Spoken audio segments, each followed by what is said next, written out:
വീണയെ പൂട്ടാനുറച്ച് മാത്യു കുഴൽനാടനും പ്രതിപക്ഷവും. മുഖ്യമന്ത്രിയുടെ മകൾ വീണ വിജയന്റെ കമ്പനിയും CMRLനും തമ്മിൽ നടത്തിയ സാമ്പത്തിക ഇടപാടിലെ അന്വേഷണത്തിൽ അടിയന്തര പ്രമേയത്തിന് നോട്ടീസ് നൽകി പ്രതിപക്ഷം. മാത്യു കുഴൽനാടൻ MLA ആണ് അടിയന്തര പ്രമേയത്തിന് നോട്ടീസ് നൽകിയിരിക്കുന്നത്. മുഖ്യമന്ത്രിയുടെ മകളും KSDCക്ക് പങ്കാളിത്തമുള്ള CMRL കമ്പനിയിൽ നിന്നും നൽകാത്ത സേവനങ്ങൾക്ക് പണം കൈപ്പറ്റുന്ന വിഷയത്തിൽ സീരിയസ് ഫ്രോഡ് ഇൻവെസ്റ്റിഗേഷൻ ഓഫീസിന്റെ അന്വേഷണം സഭ നിർത്തിവെച്ച് ചർച്ച ചെയ്യണമെന്നാണ് നോട്ടീസിൽ ആവശ്യം. പണം കൈപ്പറ്റിയ വിഷയത്തിൽ ഇൻകം ടാക്സ് ഇന്ററിം സെറ്റിൽമെന്റ് ബോർഡിന്റെയും ROCയുടെയും ഗുരുതരമായ കണ്ടെത്തലുകളും ചർച്ച ചെയ്യണമെന്നാണ് നോട്ടീസിൽ ആവശ്യപ്പെട്ടിട്ടുള്ളത്.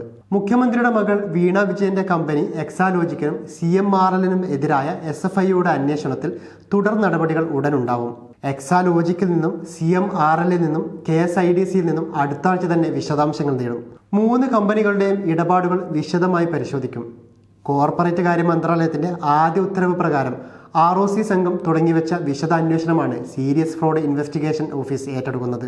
എക്സാലോജിക്കുമായുള്ള ഇടപാടിന് പുറമെ ഇന്ററിം സെറ്റിൽമെന്റ് ബോർഡ് ഉത്തരവിൽ CMRLുമായി ബന്ധപ്പെട്ട് പറയുന്ന ഇടപാടുകളിൽ എല്ലാം അന്വേഷണം ഉണ്ടാകുമെന്നാണ് സൂചന. CMRL ആർക്കൊക്കെ എന്തിനൊക്കെ പണം നൽകിയെന്നത് അന്വേഷിക്കണമെന്നാണ് ഷോൺ ജോർജിന്റെ പരാതിയിലെ ആവശ്യം. കമ്പനികാര്യ ചട്ടങ്ങളിൽ ഗുരുതര ക്രമക്കേടുകൾ പ്രാഥമികമായി തന്നെ കണ്ടെത്തിയതിനാൽ SFIOക്ക് ഈ ഇടപാടുകൾ വിശദമായി പരിശോധിക്കാം. അടുത്ത ദിവസങ്ങളിൽ തന്നെ ഇതിനുള്ള നടപടി ഉണ്ടാകുമെന്നാണ് വിവരം. കോർപ്പറേറ്റ് ലോ സർവീസിലെ മുതിർന്ന 6 ഉദ്യോഗസ്ഥരെ തന്നെ അന്വേഷണ സംഘത്തിൽ ഉൾപ്പെടുത്തിയതും ശ്രദ്ധേയമാണ്.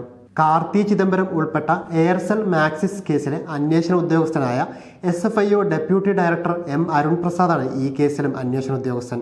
ചെന്നൈ റീജിയണൽ ഓഫീസ് തലവൻ എന്ന നിലയിലാണ് അരുൺ പ്രസാദ് അന്വേഷണ ഉദ്യോഗസ്ഥനായത് എന്നാണ് കോർപ്പറേറ്റ് കാര്യ മന്ത്രാലയ വൃത്തം പറയുന്നത്.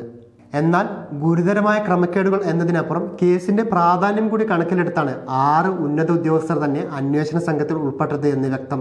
സർക്കാരിനെതിരെ പ്രതിപക്ഷത്തിന് കിട്ടിയ വജ്രായുധം തന്നെയാണ് വീണ വിജയനെതിരെയുള്ള അന്വേഷണം. മാസങ്ങളായി പ്രതിപക്ഷം ഉന്നയിക്കുന്ന ആരോപണങ്ങളിൽ കേന്ദ്ര അന്വേഷണ ഏജൻസികളടക്കം വിശദമായി കേസ് കൈകാര്യം ചെയ്യുമ്പോൾ രാഷ്ട്രീയ കേരളം തന്നെ ഉറ്റുനോക്കുകയാണ്.